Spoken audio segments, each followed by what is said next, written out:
Did anyone actually, when they were putting this together, read these features, or did they legitimately just copy and paste it from that little specs and features part on the Jeep website, and they just put that into the video? Driver information display instrument cluster, then display, then map in cluster display.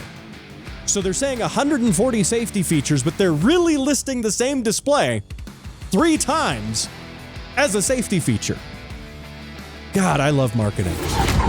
From Olympic City and the home of Pikes Peak, this is the Automotive ADHD Show with Matt West.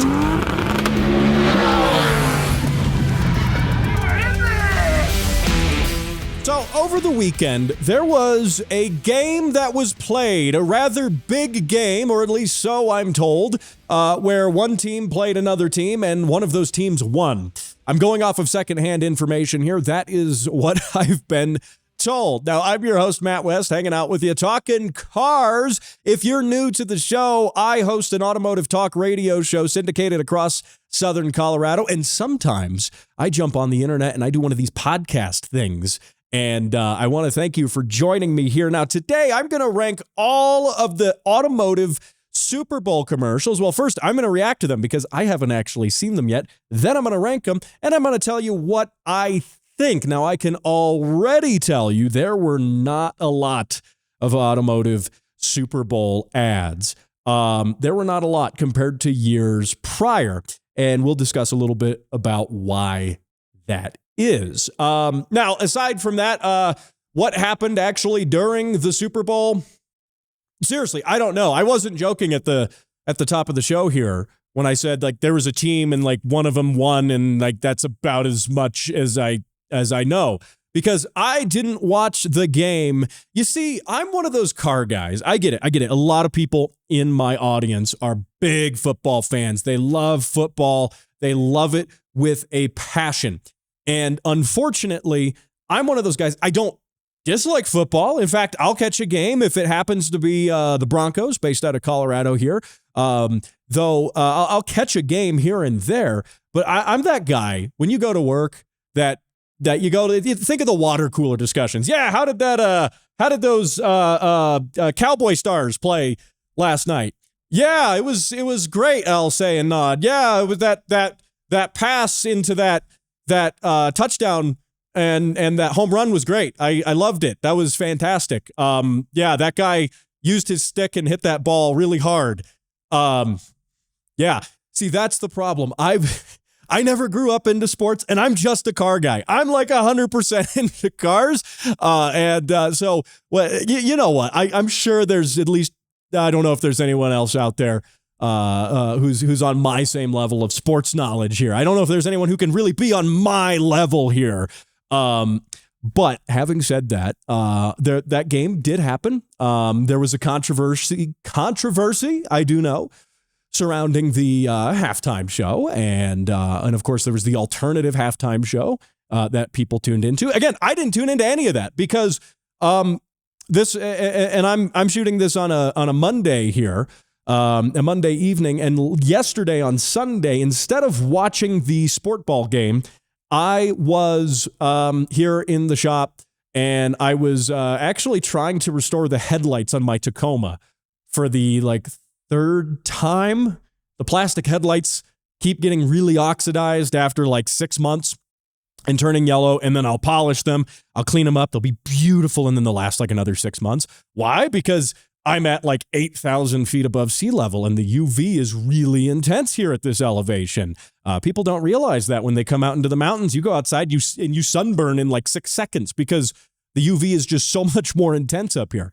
So anyway, I was doing that for the third time, but I decided, see, I was going to be smart, and I promise we'll talk Super Bowl here, but I was going to be smart, and I was going to clear coat the headlights this time after polishing them a bunch. I was going to get some Automotive UV resistant clear coat and spray that on there, get them nice, polish them up, then clear coat them, get them nice and shiny, and hope that clear coat would actually last, help these headlights last a little bit longer. Or, I could just pay $100 and, buy new headlight housings, but come on, who does that? I'm going to spend hours trying to fix the old ones, and then it doesn't go well. Why? Because it was too cold to apply the clear coat. It wasn't that cold, But it was by the time I was doing this, like mid-30s. And yeah, you're not supposed to do that. So what happened when the clear coat dried, because of the temperature, it didn't dry at an even rate.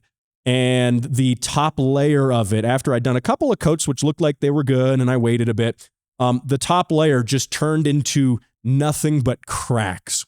Oh my gosh, it was bad.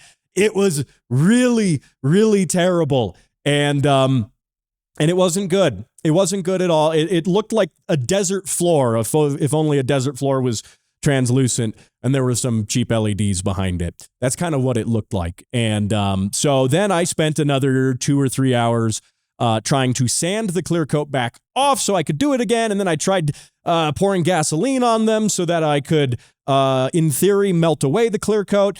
Instead, I felt like I should have just set that gasoline on fire at that point and burned the whole project down. And what did I end up doing? I bought new headlight housings off of Amazon for like $100.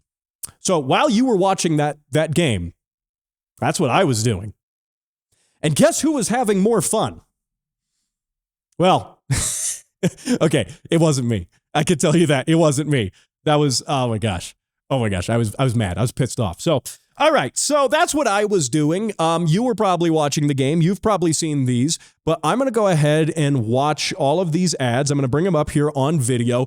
If you're listening on the audio version of the podcast on Spotify, you can actually switch Spotify to video. There's a switch to video player button, and you can watch this on video as I react to it. I'll also narrate some of it for my audio listeners, but I also encourage you to jump over to the YouTube and subscribe to it there. Now, looking at this, the first one that I'm going to go with is what do we want to try? What do we want to look at here? How about VW? Volkswagen did a ad, and let's take a let's take a look at it here. Now, I have the sound off on this one because I did watch enough of the beginning of it to know that it has copyrighted music, and I don't want YouTube to pull my sweet ad revenue. But anyway, watching the ad here, there is a guy with a ball and a dog. He's holding the ball, and we're seeing some people with a VW van. That girl was nodding in disapproval because it was a VW. This girl's been clearly left out in the rain by her friends who won't let her into the... Oh, no, they're going out into the rain, too. And then some weird, surreal shot from underwater. Okay, and then we got another VW. That one's green. That one's blue with a man with a soccer ball. If you're listening on audio only, you're going to be really out of the loop here. Okay, this one's driving through the city now. They high-fived a crossing sign. I don't know what's the point of this? What is actually the point of this? Okay, that guy just made an illegal U-turn, and they actually put a disclaimer on there. Obey traffic laws, even though they just showed an illegal U-turn. Cityscape, smiling people, HVAC controls, because that makes sense. Dog. It's people waving, smiling. There's actually not a whole lot of cars. It's just sort of people smiling and dancing with some cars that exist. That guy looks overworked. There's a dog again. Cute dog. I like the doggy. Drivers wanted, it says. Volkswagen. All right. So let's take a look at this here. And so that's the end of the ad. I think my commentary to the ad was actually probably better than the audio on the ad because I at least gave you some context of what was going on. One of the things I notice is why does this look like it was shot? Like take a couple of the shots in here. Where is it? Also, I don't know what particular model they were selling. I think this was just reminding us that Volkswagen exists, unfortunately. I believe that was the purpose of the advertisement. This shot of this girl, look at this kind of soft focus and the sort of warmth in the shot. Why does this feel like it was shot in the 90s? It almost has that 90s aesthetic that you would see in films and TV in the 90s, sort of that soft, warm look to it. And honestly, this shot here at the beginning of this girl and this guy laying next to each other, it feels, again, it feels like it was shot in the 90s. They whatever look they were doing, they pulled it off on a couple of these shots. However, they gave up 3 shots later, and go figure on that. And what are this guy and this gal sitting here? I'm sure that she's whispering to him very lovingly in his ear, very romantically. She whispers, "Hey, you own a Volkswagen. There's a couple recalls on that. Should probably get that taken care of." And then he looks over and smiles. Yeah, I'll get those recalls taken care of. No problem, babe. No problem. I think that's what's happening here. Let's see. What else do we have in this ad? Honestly, ranking this ad, it's just a bunch of people, and it's Volkswagen reminding us that Volkswagen exists. It doesn't actually extol any of the virtues of the cars themselves, as well as if there were any for it to actually advertise. There really isn't. They do show the VW van thing. I gotta say, I haven't seen that many of these things in the wild. I really, it was kind of a hypey thing when they came out, but who has these? Who even has these cars? I don't see them. I never see them. And again, all of these people look far too happy to be in a Volkswagen, because here's the problem. The van here is supposed to be obviously a retro throwback to the OG VW bus, right? And the OG VWs are cool. The old Beetles are simple. The buses are cool. They're dead nuts. Mechanical simplicity. You can fix them with anything. They are kind of cool and quirky. They appealed to a demographic when they were new that was hip and young. They appealed to the young people of their time 50 years ago. Those people, by the way, are not young anymore. But they appealed to those people. Why? Because they were cheap cars. That's why they appealed. They were very, very cheap cars. They're cheaply manufactured. They're cheap to maintain. They're cheap to buy, all of the above. And that's why VWs of that era were cool. And to have the VW van thing here, and it's appealing to all these young people. And I'm not going to make any more generalizations necessarily. But these are all young people in this ad. These are people in my age range, okay? And these are millennials maybe, and maybe some older Gen Zers in the ad. And do they really have the money to buy all of these cars? I don't think so. Ask any millennial buyer when they're going to do that. Now, by the way, the VW, the MSRP of the VW ID Buzz is what it's called. Why can't they just call it the van? Anyway, starts at $61,545. Can't forget about that $1,500. $1,550. Sorry, can't forget that. $1,550 for the destination fee. That's as of the 2025 model. So, again, who's this ad for? Who's it for? All right, next one. Let's take a look here.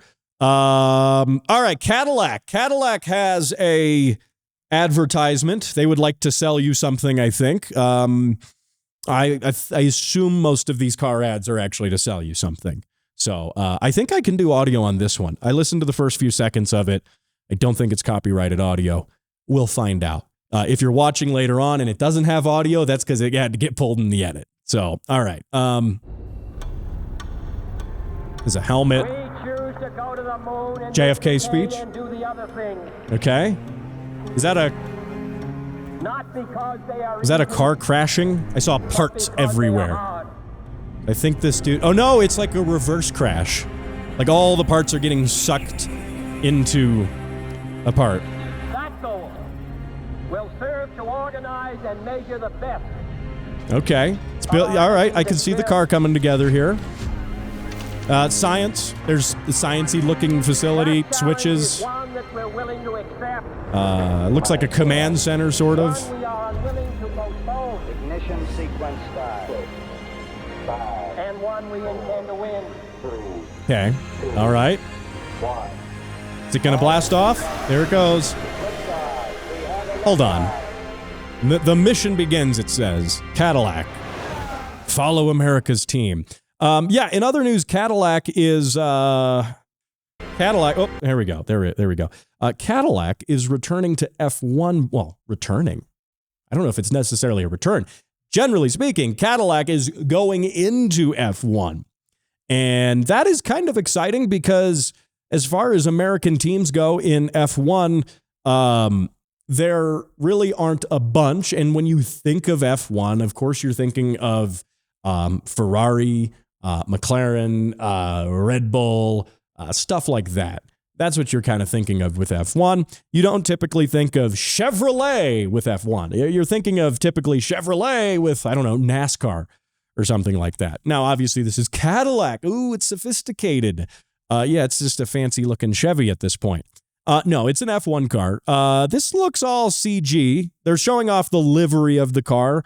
It's kind of a cool livery, but that's not all that interesting of a livery, in my opinion. I'm not a big fan of just the black and gray. Doesn't really stand out a whole lot compared to, look at F1, or look at Red Bull's livery, and obviously Ferrari's always going to be red and, you know, kind of out there and in your face, because that's how Ferrari's always been. They try to be in everyone's face. That just doesn't feel very American. It feels very clinical and very sophisticated, but I don't see anything in here that says, yeah, American F1 team, very American. And I'm not saying plaster it with like American flags and bald eagles, though that would be pretty sick if they did. I'd be all for that. It looks boring. That's what it is. It looks very boring, in my opinion. And I mean, of course, F1 as a race nowadays is it's kind of boring in general. I mean, it's so heavily regulated, and the rules and the way people follow, and people get so pedantic with it. I don't know, man. I just griped about, not watching football, but I have to say it's not like I watch F1 a whole lot either. When something really interesting happens in F1, I will cover it here on the show, but that's kind of far and few between events like that are. And so I'm not sold on it. I think F1 has lost the charm that it had. I mean, if you think about the charm of F1, think back to the Senna era of F1. Think about even earlier F1 than Senna. Go back to the Niki Lauda and James Hunt days. Like that, I think would have been a really exciting time to be an F1 fan. And I mean, you went from screaming V12s to screaming V10s to, we have like turbo hybrid V6 sort of things. Yeah, it just doesn't really do it for me. It doesn't.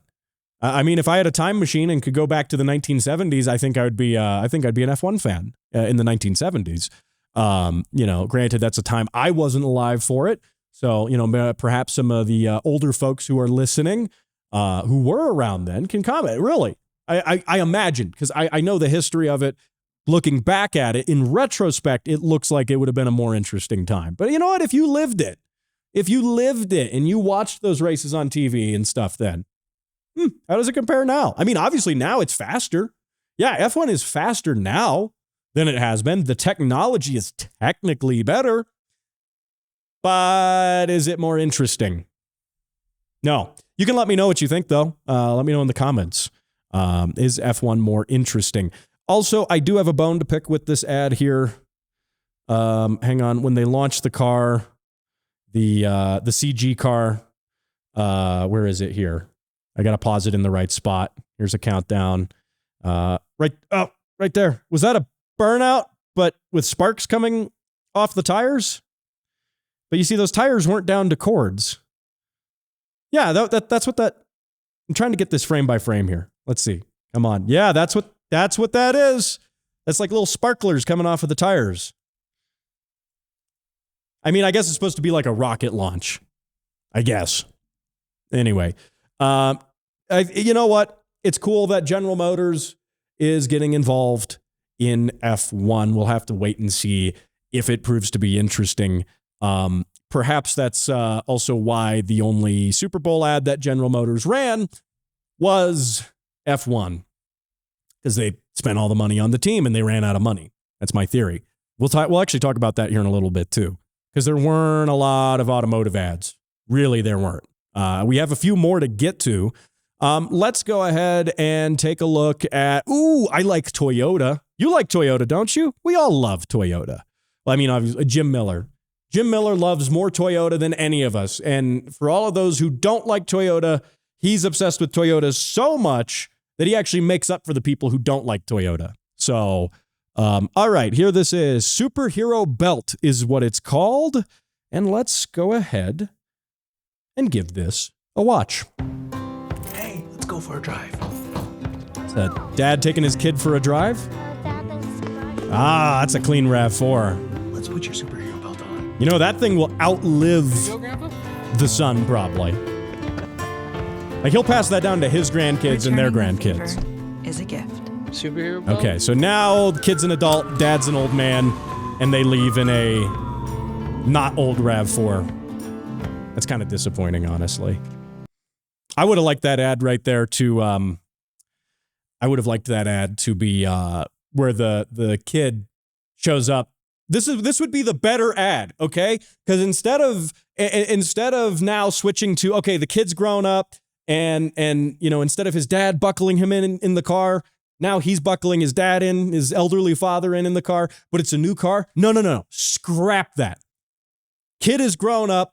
He's got kids of his own. He shows up in the same RAV4 to pick up elderly dad now. Come on, that would be a better ad, wouldn't it? Because you're not just showing, right, this doesn't do anything to actually show us the features of that newer model. It doesn't do that. It's just there. It just exists. But, so you're already not explaining the car, I should say, right? Like, by doing that, you're not showing off the car. You're not trying to sell that specific model. It's just an institutional ad for Toyota. So take the opportunity, instead of it being a new car, and play off of Toyota's reliability reputation and have it be the old car in like great shape still or something. Why not do that? Wouldn't that have been a better ad? Because again, clearly the ad was not trying to sell that new Toyota. This is just, again, another ad reminding you, hey, Toyota exists, by the way. We are a company and the cars can be generational. Dad had a Toyota and you have a Toyota. Yeah, but it doesn't work. It doesn't work. The messaging of this ad is just kind of, okay. Like, it makes you kind of feel good, but all right, you just move on to the next thing and you forget it. Had that been the original RAV4 from the first part in there, I think this would have gone a much better way. But because it's Toyota, I do have to give it an extra point. Oh, and I'm supposed to be ranking these. So yeah, I totally forgot why I was even here. I mean, that's how in tune your host is into what he's doing right now. So that means then that, okay, so I would say the VW ad, okay, we're partway through the ads I want to play. So we're halfway through. VW ad right now is at the bottom. Why? I mean, it was nicely shot. It was aesthetic. All of these things. It looked nice as an ad, but it's at the bottom because it's Volkswagen. Just purely out of principle. It could have been the greatest ad in the world, but it was Volkswagen. So that's at the bottom.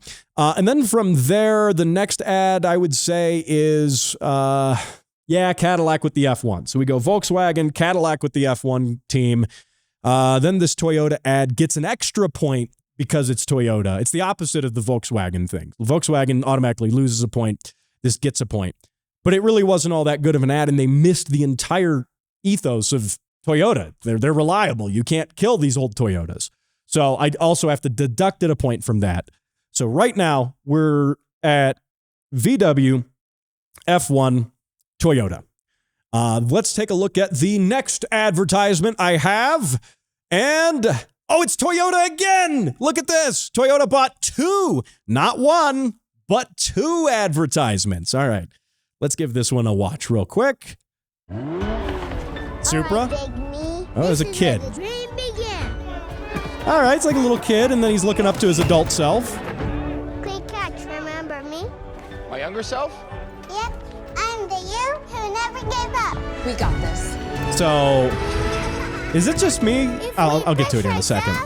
Hold on. We'll go further than we ever thought we could. Okay, so there's some feel-good vibes there. Again, has nothing to do with like the actual ethos of, I think, what Toyota should be advertising on. I mean, you know, they want to advertise these cars and all of that stuff. They want to advertise perhaps the features. They're really not showing any of that off. They're, again, just showing us that they exist, which generally is kind of what happens with Super Bowl ads. Generally, you're not advertising a single model unless it's a really big announcement. Also, who let this guy drive that on the sportball field? I feel like they just had this shot in here, and then this dude, where's his gear too? He's not wearing any. He's not wearing any protective equipment there. I guess no, maybe it's a training thing they're doing. It's supposed to look like training. But I have a feeling driving that Tundra on the grass would probably ruin the grass. I have a suspicion. But also, why does this entire advertisement feel like it is just all CG? 100% CG. Every bit of it feels CG. Even the kid here, when the kid is talking, something about this doesn't feel real. Is this AI? I don't want to be one of those people to jump to conclusions. I mean, so many people immediately on the internet now jump to the, it's AI, it looks weird. Dead internet theory, by the way. Dead internet, it's going to happen. We're on our way. But I do wonder, it almost looks AI, and the kid's voice doesn't quite match. And also the kid's voice sounded like the same kid each time, even though they were clearly different kids. So, okay. Well, good for the kid go-karting in that scene there. That's what kids should do. They should do that. Okay. So this ad, I give this ad a 4.5 out of 10. I know that's not how I've been rating the other ads, but who said I have to rate them all the same? So, but I do put this one slightly above the last Toyota ad, because the last one completely missed the mark. It missed the mark by a long shot. And so I do put this one above that, also purely because there's a Supra at the beginning, which looks nice. Toyota's reminding us that they have performance cars, which none of the other brands are doing still. Now, on the radio show, I did want to get to a point on the radio show about Toyota. They've got a new CEO stepping in again, who is not a car guy. He is a finance bro. So what does that mean for the future of Toyota's enthusiast cars? You'll have to listen to the podcast of the radio show to find out about that. Also, if this guy's like a race car driver, why is he showing up in the Supra in his racing suit? But there's no other safety equipment, and it's not even. Is that really I don't know. I feel like that should be an actual race car. It does say Bubba Wallace on the windshield. I feel like they're trying to make a reference there. Anyway, let's take a look at our next advertisement. I'm saving the best for last, by the way. This is not the last one. We've got one more to go. So if you're watching here, let's go ahead and click this over. This is sort of a longer ad. So let's see here. There's a fish talking. It's like one of those wall fish. Hey, Dad. Yeah, bud. Can we please take him?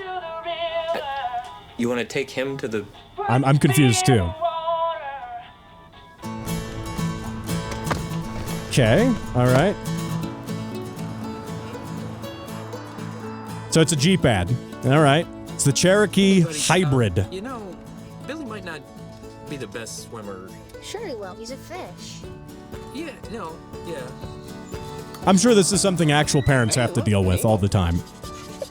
That's good luck. This kid seems a little old to be this delusional, but We're here. yeah, his parents own a Jeep, and not even a real one, so it could make sense. I bet the fish is going to take off. Yeah, there he goes. Puts him in the water. He's waving at him.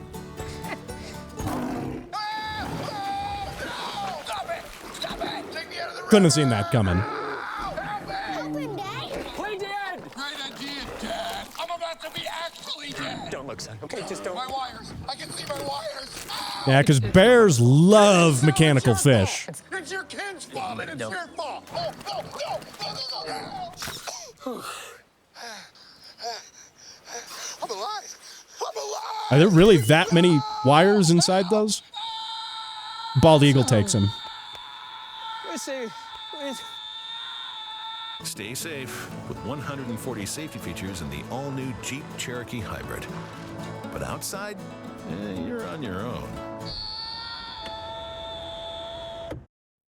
All right. I mean, okay, so let's see here. Let's pause that. We're gonna mute that there, and I guess they're talking about safety features. This is the one automotive advertisement here, which appears to be advertising a new model, which also is actually advertising something about that model. So I mean, okay, they're looking at some of the safety features here. They say 140 safety features, active driving assist, active lane management, adaptive cruise control. We won't go through all 140. Hill descent control, hill start assist, side distance warning, traffic sign information, trailer sway control, and many others. All things that no one who owns one of these Cherokees will ever use. I also especially think they won't use the select terrain system.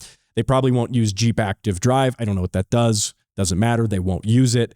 Let's see. Enhanced accident response system. What does that do? Is that it's probably like an OnStar? Display. One of the features, and one of the 140 features is just listed as display. Did anyone actually, when they were putting this together, read these features, or did they legitimately just copy and paste it from that little specs and features part on the Jeep website, and they just put that into the video? Display. That's and you can't see that on the video because I'm covering that up right now on the video. But let's see here. Can we get that to go up a little bit so you can see it? Yeah, we can't. Well, here's what we'll do. We'll do this. Aha, see, I'm not on there now. Yeah, just display right there. Go figure. Map in cluster display. So it has display twice, actually. Apparently, display is just a safety feature. Who would have thought? That's a safety feature. One of 140. My car doesn't have a screen in it. I'm pointing back here towards the S2000. That doesn't have a screen. No display. So it's less safe because it doesn't have display. Anyway, auto dimming mirrors, park view backup camera. Oh, wait. So hold on here. I have to go back to the display thing. I'm sorry. I'm getting hung up on that. Driver information display instrument cluster, then display, then map in cluster display. So they're saying 140 safety features, but they're really listing the same display 3 times as a safety feature. God, I love marketing. Don't you love marketing? Anyway, so yeah, it's a Jeep. It's a Cherokee. No one is going to use the Cherokee for anything. In fact, most of the driving in this video, here, let's skip around a little bit. Aside from when they get to the river and that little trail, the rest of it's just on the road, which again is most likely what Cherokee owners will do with their Jeep. I don't know if I like how this new Cherokee looks as well. The Cherokee's dead, man. The Cherokee is dead. It just is. I mean, I think of how successful Jeep could be. Let's say if you had a 26 now, XJ. If you had something like an XJ, and someone's going to go, well, yeah, Matt, there's the 4-door Wrangler. That's the XJ now. And it'll be more popular because the doors and the roof come off. And I don't know if I agree with that necessarily. Yeah, a lot of people buy the four-door Wrangler, and the four-door Wrangler fills that role as the modern XJ. But if this is what the Cherokee is, just this bland, fat SUV with really no real off-road chops whatsoever, it's just a crossover. It's not even a proper body-on-frame SUV. Like, I think there could be, and I'm just thinking out loud, I'm just saying that if there was a body-on-frame SUV that was different than the Wrangler, because a lot of people don't like the quirks of the Wrangler. They don't like the interior noise. A lot of people, 99.9% of four-door Wrangler owners are soccer moms. They're taking the kids to sportball practice after school, and they never take the doors off. I've seen so many people who go, yeah, I've never taken those doors off. I've talked to people like this. Oh, if I take them off, I'm afraid they won't go back on again the right way. Okay, if you have a Jeep, yeah, they do go back on again the right way. But so many people think like that. So like where, what's the point? I think you're actually losing sales, especially in this higher end market for SUVs, the premium SUV market.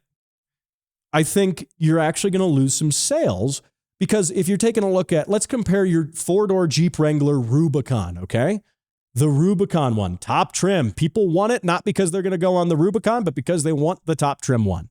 Regardless of what it is, they want the top trim one. Some people do take their Rubicons and off-road them. I understand that. Some people do. They're not the majority in this case. So a lot of people are just buying the Rubicon to say they have a Rubicon.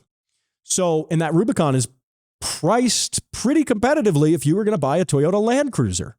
And I'm sorry, if I was going to buy a family hauler that I could go off-roading in, I probably wouldn't buy at $60,000+. I don't have the MSRP in front of me. It's a lot. They're always over 60, if not more now for a fully loaded Wrangler Rubicon four-door. I wouldn't do that. I would go buy the Land Cruiser. I can get a nicely spec'd. Yeah, your Land Cruiser, sky's the limit too with price. But a nicely spec'd Land Cruiser, you're sort of in the same territory. You're in the same enough territory. Someone's going to correct me on the price, but you're in the same enough territory that it's going to be a minor difference to your budget, especially if you're already in the market for a $60,000+ car. A few $1,000 difference it's not going to kill your budget. If you're already in the position to afford this type of thing, it's not going to kill you. So I would go with the Land Cruiser every day. And it's a proper body on frame vehicle. It's Toyota. It's actually Japanese made Toyota, if anything too. It's not like the Tacomas and the Tundras, which are made in Mexico now. It's made in Japan. It's a legit Japanese Toyota. Shares the same platform, I understand, obviously, as some of the other ones that aren't made in Japan. But the point is, you're getting a quality Toyota at that price. And so why would I buy a Wrangler Rubicon if I wasn't going to take the doors off and I could buy a Land Cruiser for that? So that premium, what I'm getting at by talking about the Cherokee here, we're talking about the Cherokee, is that the market is there. It does exist for people who want the premium SUV, but they want a proper off-road premium SUV. So that's where a new Cherokee, if it was body on frame, think a new XJ.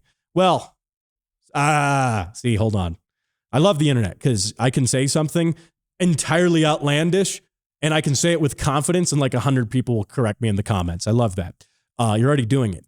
Cherokee is a unibody. It is a unibody. It's not really a body on frame in the same way a Wrangler's a body on frame. But you get what I mean, okay? A proper off-roader, not an over-bloated crossover that's marketing itself as a full-size SUV. And you could have that. Now, someone's going to say, well, it's going to compete with the Jeep Wagoneer, which is a premium SUV, but that serves more of the super, luxury territory, with someone cross-shopping it with a fully trimmed Suburban, right? They're not cross-shopping that with a dedicated off-roader. That leaves the Land Cruiser in Toyota's lineup fairly uncontested unless you want a Wrangler and you want to put up with all this stuff, the rattles, the interior noise, the top leaks, and all of that stuff. And people are like, oh, Matt, Jeeps don't do that. I've owned a couple of Jeeps. They totally do that. You're delusional if you think Jeeps don't do that. And they absolutely do. So anyway, Cherokee's dead.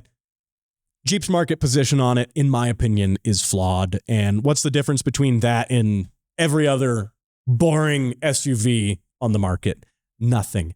Absolutely nothing. And no one's going to take it off-road. Now, for the last thing I want to get to here. Nissan. Nissan has an ad. Let's roll this ad from Nissan. Check this out. Are you as serious about game day dip as I am? Does Yes, your I am. perfect dip slip and slide all the way to your boy's house? If you're like me, you might be asking Maddie Matheson, chef, executive producer, how on earth do you get this delicate, heavenly dip from your kitchen to your friend's couch? Watch. They made a Nissan dip seat. Okay. That's right. All right. Car seat. I'm already Snacks. captivated by the From makers, dip. the ingenious, the dip the versatile Nissan Rogue. Unlike some SUVs, the Nissan Rogue It's got like a allows little you like to clip in baby right in the carrier middle car seat for it. That's adorable. You got your dip, you got your nachos, you got your salsa, you got your guac. Oh, what's in here? Ah! Couple hot peppies. What's it? Cheese! I'm sold. Enough all this blabbing. Let's see this dip seat in action. Take it from the car expert, Amelia Hartford. Let's rip this dip. So we're putting YouTubers in commercials now. Let's f***ing go! The dip has arrived safely, securely. That does look like good dip. I wasn't even watching the sportball game, what? but I was having dip. Is this real? It's not yet real. The Nissan Dip Seat is the only prototype for safe transportation of dips and snacks. It's a metaphor for how the Nissan Rogue is thoughtfully designed to transport your precious cargo securely and safely. So you can't get one yet. Budge. But you know what you can do? Enter to Uh-huh. win a Nissan Rogue. All right, we'll pause it right there. So, because that's basically the end of the spot. Of all the Super Bowl ads, I gotta say that, hear me out. This is the one. This is the one because think of Super Bowl ads. Think of the notion that Super Bowl ads have what they've become over the years. They're supposed to be not off the cuff. That's not the right phrase, but they're supposed to be off the wall. There we go. Off the wall, unusual, strange, catch your attention, different than the ads you see on TV every single day. And they're supposed to be attention grabbers. And if anything, they're kind of right along up there with like April Fool's joke ads. April Fool's joke ads that companies do are always strange and different. And it's the same idea with this. And this is what I'm saying nice things about Nissan. I'm saying nice things about Nissan. I don't really care about the Nissan Rogue here. It looks kind of dumb. It kind of sucks. It's got the same problem the Cherokee has. It's a boring SUV. Who cares? But this advertisement, however, is the only interesting ad that I've seen. Also, I mean, it's got Maddie Matheson in it. So, I mean, that's cool. I don't actually know who he is. Is he someone famous? Is he someone I'm supposed to know? I don't know. He could just be some random dude. Somebody's gonna be like, I can't believe you don't know who that is. Or maybe the whole joke is that no one knows who he is, but he's just here because he's famous, but no one knows why. I actually have no idea who he is, but I like his attitude. I like his presentation here. He's got the right attitude. He's got the right energy. This is what a Super Bowl ad's supposed to be. And I do have to give it a point for that chip dip looking remarkably good. That's quite a good looking dip there, right there.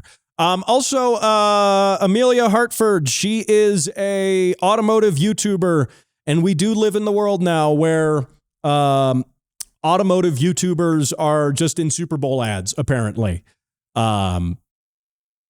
They could have, you know what? Honestly, they could have cast me for this ad. She barely did any driving, by the way. There's actually like one shot of her driving, and then I'm convinced the rest of it wasn't actually her. They probably just had her show up for like 5 seconds. Yeah, she goes, I'm a YouTuber. I'm a big shot. I'll be in your ad, but I'm only giving you 5 minutes.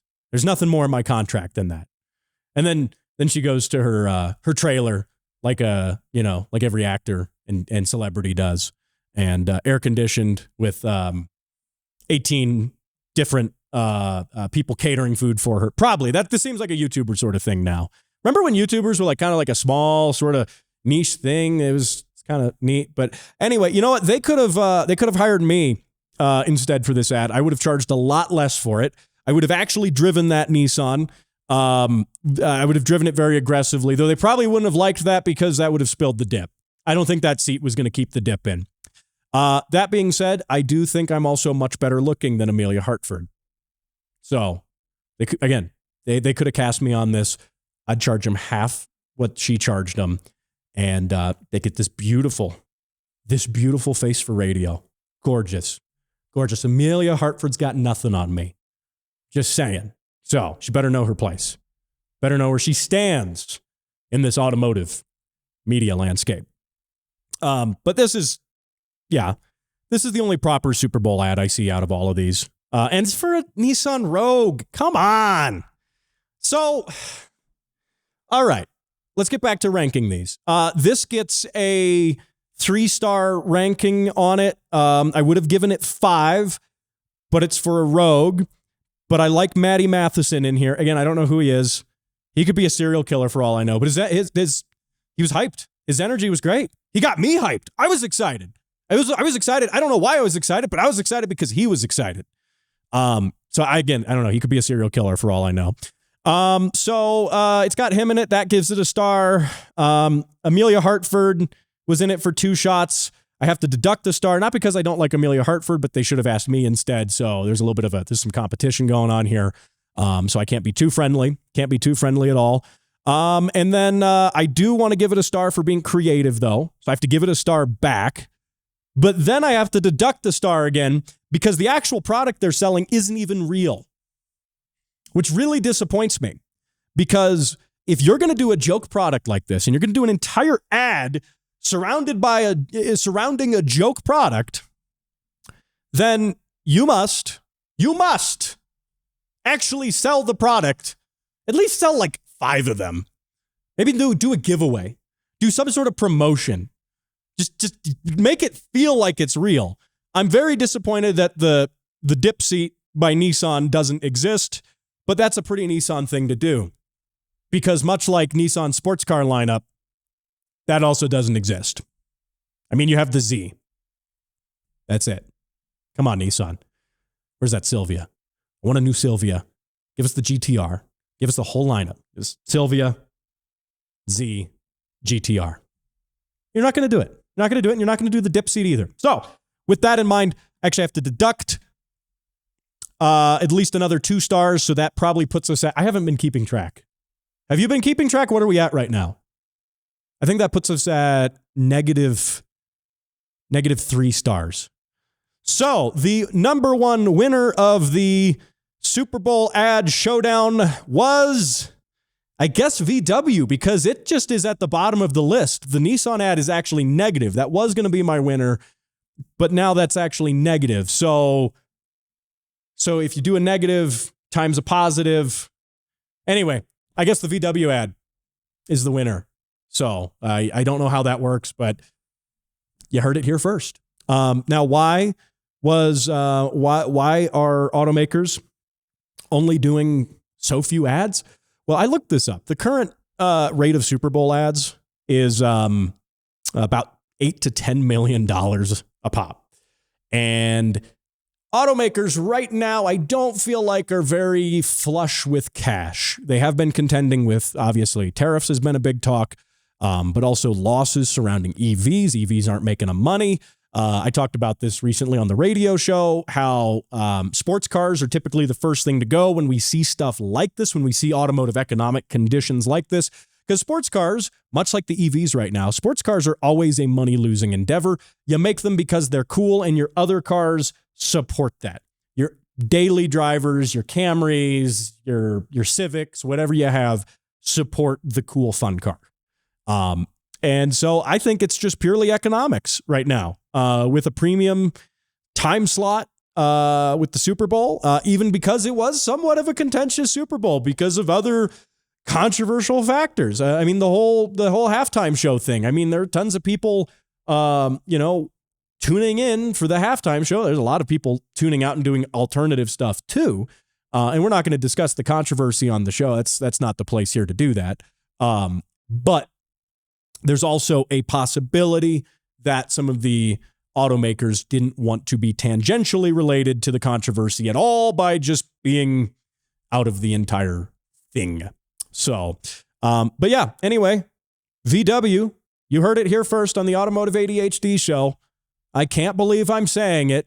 I don't even believe it myself as I ranked all of the Super Bowl ads.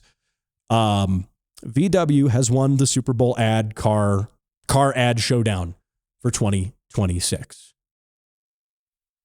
And that's where I have to leave it. Thanks for watching.